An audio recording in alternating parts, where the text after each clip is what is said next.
नमस्कार मेरे प्यारे साथियों, कैसे हैं आप सभी। मैं शेखर एक बार फिर से आप सभी का स्वागत करता हूं साइंस सेलेक्ट यूट्यूब चैनल पे, जहां पे हम बिहार के परीक्षाओं के लिए Bihar SSC CGL, Bihar inter level SSC inter level, AEDO या फिर विधान परिषद या टीआरई, जो भी परीक्षाएं आप देने वाले हैं उसके लिए हमने संकल्प लिया है कि हम साइंस कंप्लीट करेंगे, विज्ञान को कंप्लीट करेंगे, है ना। तो चलिए इसी क्रम में आगे बढ़ते हैं और हो गई है सुबह, बज गया है 10, शुरू करते हैं अपनी क्लास। तो आज का हमारा जो टॉपिक रहने वाला है, आपने थंबनेल पे देख ही लिया होगा, है ना। आज का हमारा जो टॉपिक वाला है वो रहने वाला है मात्रक एवं मापन। ठीक है, ये चैप्टर हम स्टार्ट करेंगे, इसको हम कुल 2 भागों में पढ़ेंगे। आज हम पढ़ेंगे पार्ट 1 और फिर हम पार्ट 2 इसका पढ़ेंगे अगले बुधवार को। ठीक है, अगले बुधवार को। ठीक है, बुधवार को क्यों? क्योंकि हम बुधवार और बृहस्पतिवार फिजिक्स पढ़ते हैं, मंडे ट्यूसडे केमिस्ट्री पढ़ते हैं और फ्राइडे सैटरडे हम बात करेंगे किसकी? फ्राइडे हम बात करेंगे बायो की। ठीक, सैटरडे को कोई क्लास नहीं होती है, संडे को कोई क्लास नहीं होती है। चलिए शुरू करते हैं अपना चैप्टर बिना किसी देरी के। तो मेजरमेंट है क्या, है ना। यूनिट एंड मेजरमेंट हम पढ़ने वाले हैं। मेजरमेंट है क्या बताइए, मेजरमेंट क्या है? हाँ जी, तो देखिए अगर मैं मेजरमेंट की बात करूं तो मेजरमेंट कंपैरिजन है ना। किसके बीच में? एक अननोन क्वांटिटी का कंपैरिजन है किसी नोन क्वांटिटी से, किसी नोन स्टैंडर्ड से। जैसे मान लो कि मैं आपसे कहता हूं कि बताइए कि एक लकड़ी मैं आपको देता हूं, ये लकड़ी बताइए कितनी लंबी है। तो आप क्या करेंगे? या तो आप इसको अपने हाथ से नापेंगे कि भैया 2 हाथ के बा, या तो आप बिता से नाप के बता देंगे कि भैया 3 बिता के बा, या फिर आप क्या करेंगे? एक इंची टेप ले आएंगे, उससे नापेंगे।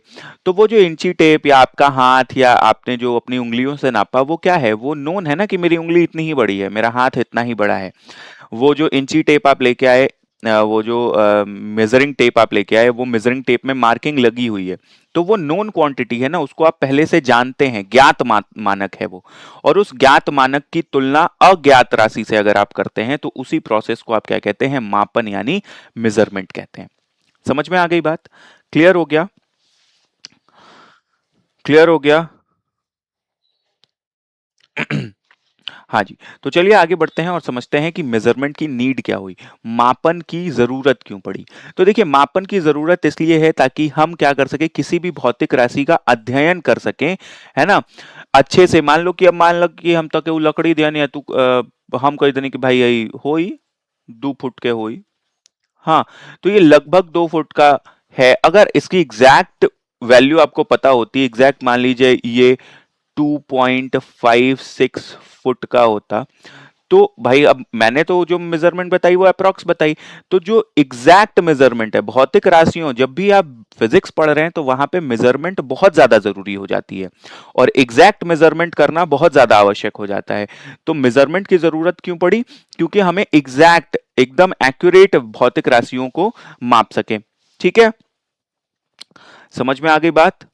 हाँ, अच्छा, उसके अलावा हम मेजरमेंट कैसे करते हैं? कंपैरिजन करते हैं किसी स्टैंडर्ड यूनिट से, कोई मानक इकाई से हम क्या कर लेते हैं? मापन की तुलना कर लेते हैं। ठीक, अच्छा, मापन के बिना भौतिक के नियमों को संख्यात्मक रूप में व्यक्त नहीं किया जा सकता। देख लिए, मतलब कि बिना measurement, without measurement you can not express the laws of physics.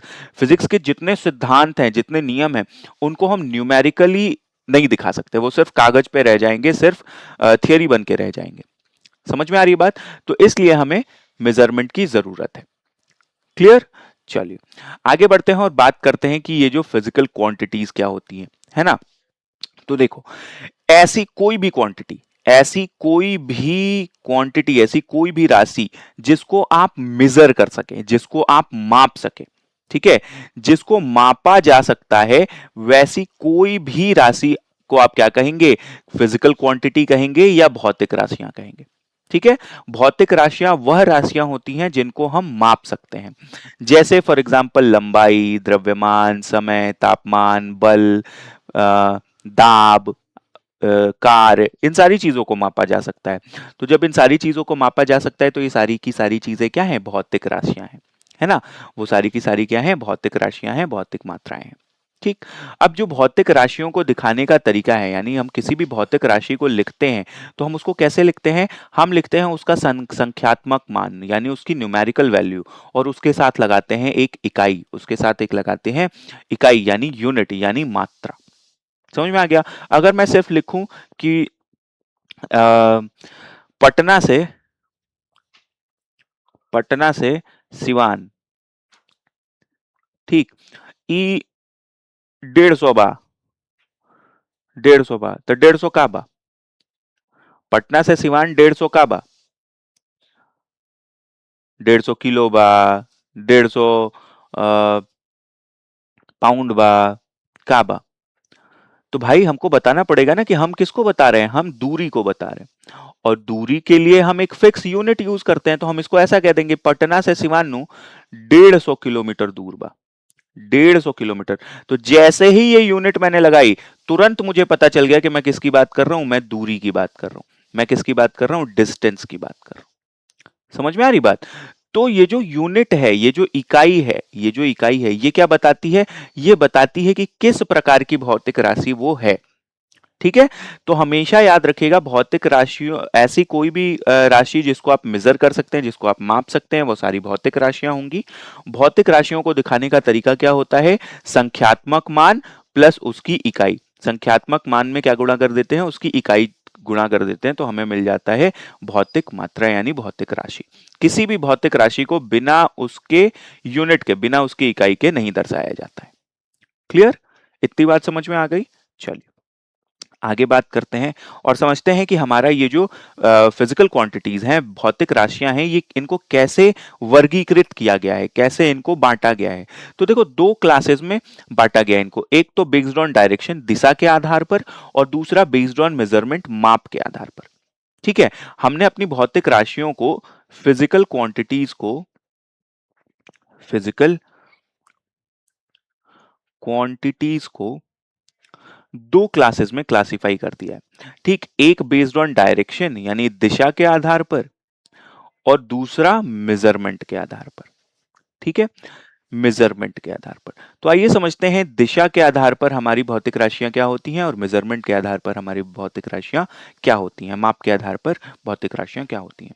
तो देखो, अगर मैं दिशा के आधार पर देखूं तो आपने नाम बहुत सुना होगा, स्केलर क्वांटिटीज और वेक्टर क्वांटिटीज। ठीक है? अदिश राशियां और सदिश राशियां।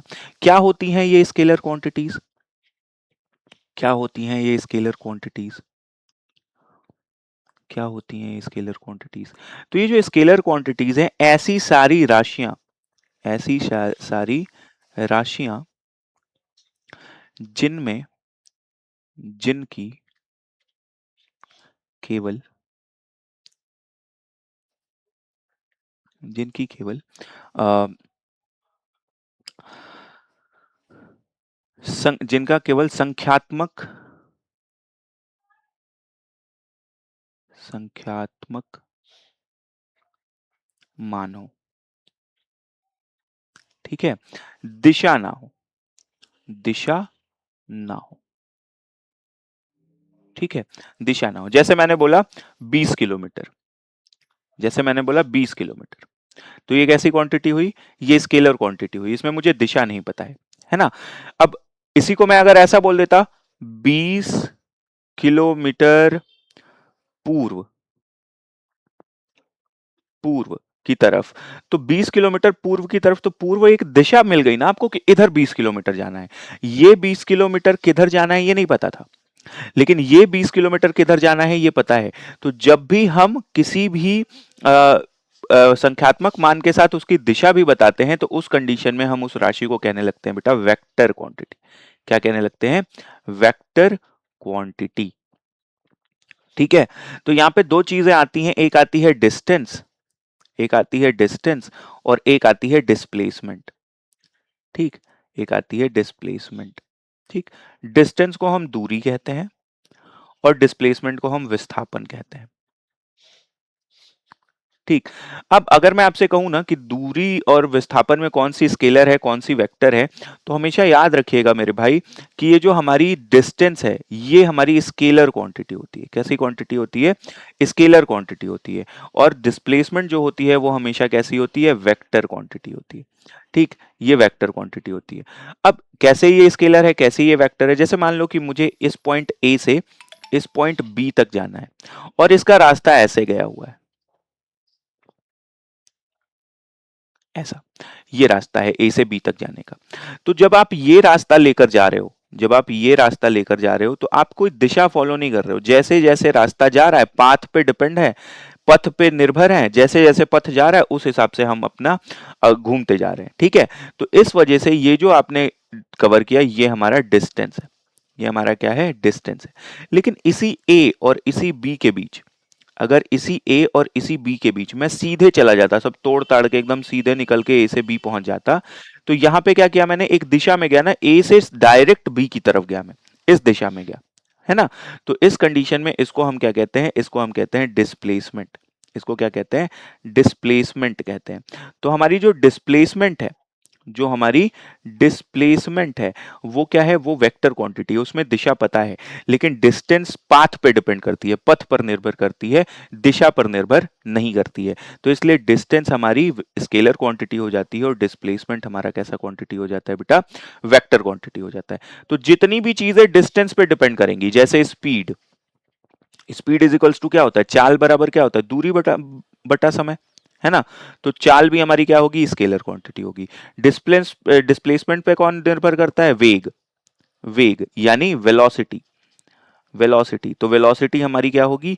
वेक्टर क्वांटिटी होगी। ठीक है? तो ये हमारा जो भी क्लासिफिकेशन था वो स्केलर और वेक्टर क्वांटिटीज का था।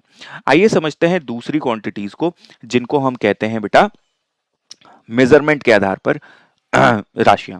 तो मेजरमेंट यानी मापन के आधार पर राशियों को हमने दो कैटेगरीज में कैटेगराइज किया। एक को हमने कहा फंडामेंटल क्वांटिटीज और एक को हमने कहा डिराइव्ड क्वांटिटीज।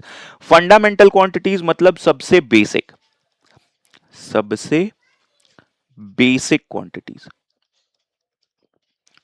सबसे बेसिक राशियां ठीक है? इनको हम फंडामेंटल क्वांटिटीज कहते हैं। इनसे छोटी राशियां नहीं होंगी, इनसे छोटी राशियां नहीं बनी है। ठीक है?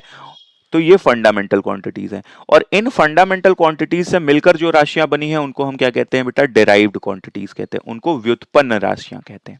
ठीक है? आइए समझते हैं कौन सी हमारी फंडामेंटल क्वांटिटीज है और कौन सी व्युत्पन्न राशियां हैं। तो देखो, कुल 7 फंडामेंटल क्वांटिटीज हैं हमारे पास। कुल 7 फंडामेंटल क्वांटिटीज हैं हमारे पास। कौन कौन सी? तो पहली है हमारी बेटा, पहली है लेंथ यानी लंबाई, दूसरी mass, time, electric current, temperature, amount of substance और लुमिनस इंटेंसिटी। इतनी फंडामेंटल क्वांटिटीज हैं। समझ में आ गया? समझ में आ गया बेटा?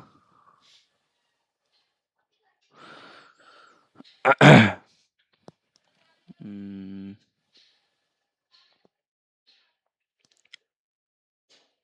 एक सेकंड रुक जाइए।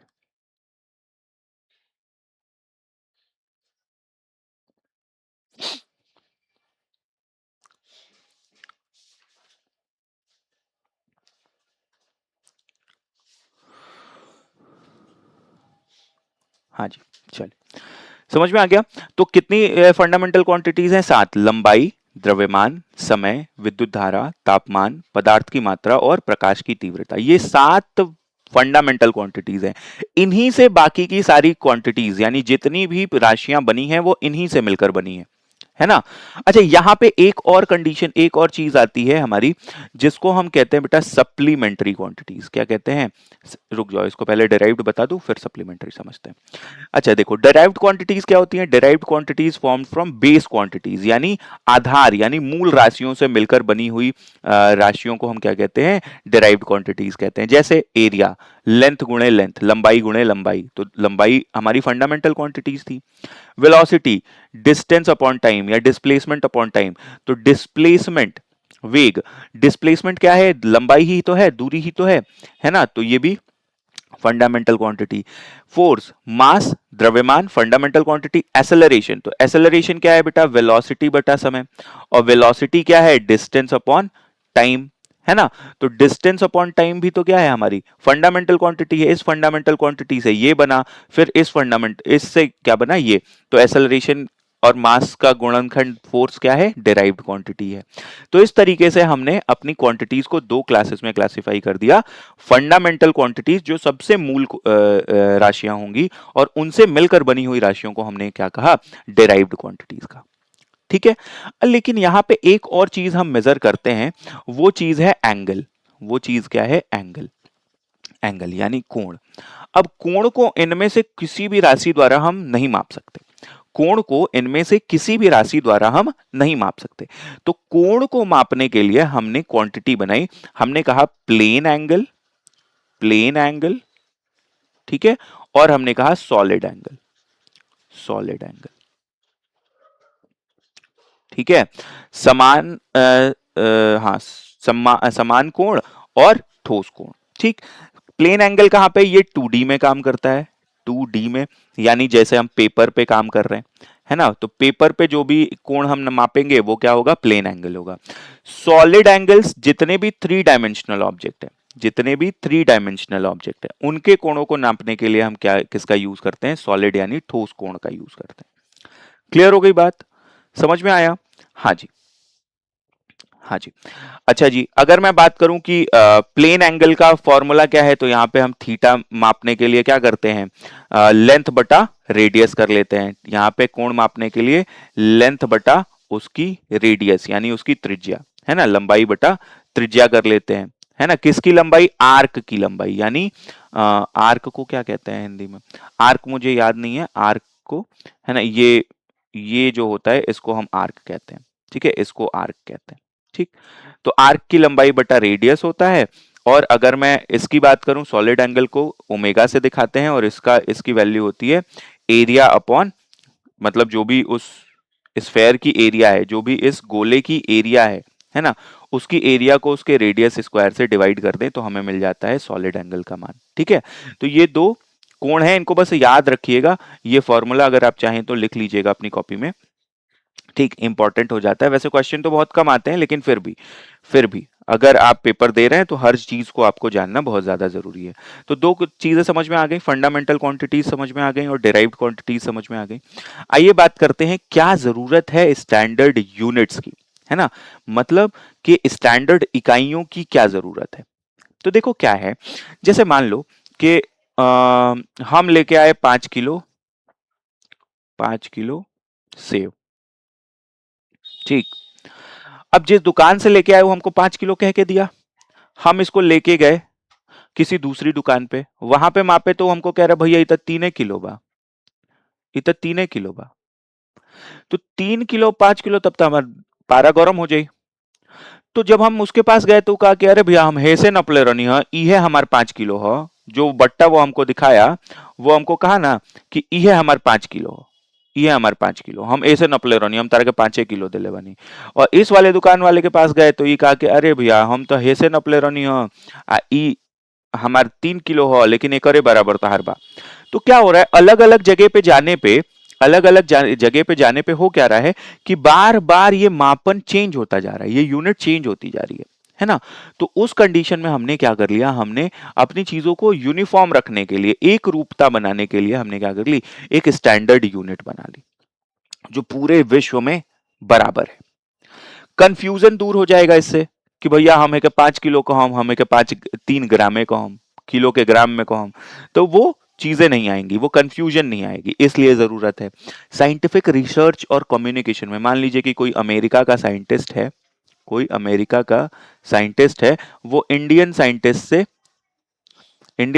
से कोलैबोरेट करना चाहता है, उसके साथ रिसर्च करना चाहता है। अब उसकी यूनिट मान लीजिए कि अलग है, वो अलग यूनिट्स में डील करता है, अलग यूनिट उसने पढ़ी है, इंडियन साइंटिस्ट ने अलग यूनिट पढ़ी है। तो जब तक इन दोनों में एक रूपता नहीं आएगी, समानता नहीं आएगी, तब तक ये एक दूसरे के साथ रिसर्च कम्युनिकेशन नहीं कर पाएंगे, है ना, वैज्ञानिक अनुसंधान और संचार नहीं कर पाएंगे एक दूसरे के साथ। तो इसलिए हमें जरूरत पड़ी किसकी, स्टैंडर्ड यूनिट की। एक तो एक रूपता लाने के लिए विश्व भर में विभिन्न इकाइयों में जो कंफ्यूजन है ना, जो भ्रम है उसको दूर करने के लिए और वैज्ञानिक अनुसंधानों को एक दूसरे के साथ कम्युनिकेट कराने के लिए, एक दूसरे के साथ मिलाने के लिए हमें किसकी जरूरत है? स्टैंडर्ड यूनिट की जरूरत पड़ती है। समझ में आया? अच्छा जी। अब इतनी बातें कर ली तो कितने यूनिट्स हैं पूरी दुनिया भर में? तो हमारी पूरी दुनिया में ना अलग-अलग सिस्टम ऑफ यूनिट्स चलती हैं। जैसे सीजीएस सिस्टम, सीजीएस सिस्टम क्या है? सेंटीमीटर, सेंटीमीटर, ग्राम, सेकंड। ठीक है? सेंटीमीटर, ग्राम, सेकंड। ये क्या है? FPS, foot, pound, second. ठीक है? ये देख रहे हो आप? ये क्या हो रहा है? एमकेएस क्या है? Metre, metre, kilogram, second. अब आप देख रहे हो अलग अलग जगहों पे अलग अलग यूनिट्स में अलग अलग सिस्टम में अलग अलग यूनिट्स यूज की जा रही है ना। कोई यूज कर रहा है फुट, पाउंड, सेकंड, ये जनरली ब्रिटेन वाले एरिया में यूज किया जाता है। ठीक है? ये कहां पे यूज किया जाता है? ये अमेरिका वाले रीजन में यूज किया जाता है, किया जाता था। ठीक है? अमेरिकन रीजन में यूज किया जाता था। ये एशियन रीजन में यूज किया जाता था। तो क्या हो रहा है? आप देख रहे हो ये अलग अलग देश, अलग अलग कॉन्टिनेंट्स अपनी अलग अलग यूनिट्स में डील कर रहे हैं। अब जब ये एक दूसरे से कम्युनिकेट करेंगे तो क्या होगा? कंफ्यूजन ही आएगी ना। तो इसके लिए क्या किया गया? एक सिस्टम ऑफ इंटरनेशनल यूनिट बना दिया गया, सिस्टम ऑफ इंटरनेशनल यूनिट बना दिया गया, जो पूरे विश्व भर में, होल वर्ल्ड में, होल वर्ल्ड में, है ना, मान्य होगा। पूरे विश्व भर में, पूरे विश्व में, पूरे विश्व में मान्य होगा। समझ में आ रही बात? तो इस तरीके से हमने एक यूनिट बनाया, system of international unit, system international कहते हैं इसको। ठीक है? और ये जो यूनिट है ये पूरे विश्व भर में मान्य होती है और यहीं से हम अपनी जितनी भी भौतिक राशियां हैं या फंडामेंटल क्वांटिटीज हैं, ठीक है, फंडामेंटल क्वांटिटीज है, वो पूरी फंडामेंटल क्वांटिटीज कहाँ से किसने अप्रूव की हैं? एसआई यूनिट्स ने अप्रूव की है। ठीक है? तो अब हम इसी को मानक मान के सारी की सारी मेजरमेंट्स करते हैं। ठीक है? ये अलग अलग यूनिट्स हैं, सीजीएस, एफपीएस, एमकेएस, और ये हमारी एसआई यूनिट है। इतनी बात हम आज रहने देते हैं। इतनी चीजें आपको अच्छे से समझ लेनी है, पढ़ लेनी है। ठीक है? इसको पढ़ने के बाद जो भी किताब आप पढ़ते हैं उसको भी एक बार पढ़ लीजिएगा। ठीक, चीजें आपको एकदम सही से क्लियर हो जाएंगी। अ, अगली क्लास में हम सीजीएस, एफपीएस, एमकेएस को अच्छे से और समझेंगे, ये क्या है, कैसे डील करती हैं, और एसआई यूनिट क्या होती है। उसके अलावा बाकी की सारी चीज़ों को और भी तोड़ के, मतलब सेकेंड क्लास में आपका ये चैप्टर पूरी तरीके से खत्म हो जाएगा। ठीक है? मिलेंगे वहां पे, एरर की बात करेंगे, डायमेंशन क्या होता है उसकी बात करेंगे, विमाओं की बात करेंगे। चलिए, तो धन्यवाद आज के लिए। मिलते हैं अगली क्लास में। तब तक के लिए आप सभी को पता है क्या करना है। चैनल को ज़्यादा से ज़्यादा सब्सक्राइब करना है, वीडियो को लाइक करना है और वीडियो को शेयर करना है, ताकि आपके जितने भी दोस्त हैं जिनको आप चाहते हैं कि वो ऑफिसर बन जाएं, उन सभी दोस्तों को भी ये चीज़ मिल सके। ठीक है? मिलते हैं अगली क्लास में। तब तक के लिए धन्यवाद, प्रणाम, नमस्कार, जय हिंद, हर हर महादेव।